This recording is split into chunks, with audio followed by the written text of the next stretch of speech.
রাহুলের ম্যাজিকে আরসিবি বধ। আইপিএলের ২-৪তম ম্যাচে রয়্যাল চ্যালেঞ্জার্স বেঙ্গালুরুকে হারিয়ে দিল দিল্লি ক্যাপিটালস। আইপিএলের পয়েন্ট তালিকায় শীর্ষে উঠে এল দিল্লি ক্যাপিটালস।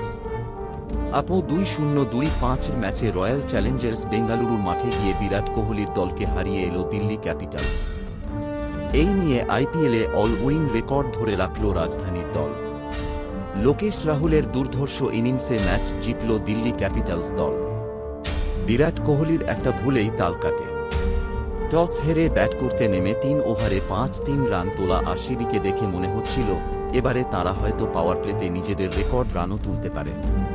চতুর্থ ওভারের শুরুটাও ভালো করেছিলেন সল্ট, কিন্তু বিরাটের সঙ্গে ভুল বোঝাবুঝিতে তিনি রান আউট হয়ে যান।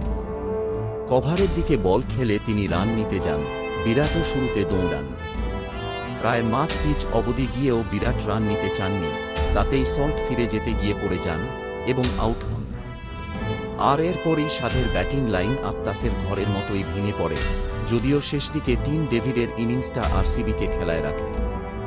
রজত পতিদার ২-৩ বলে ২-৫ এবং কুনাল পান্ডিয়া ১-৮ বলে ১-৮ রানের ইনিংস খেলেন।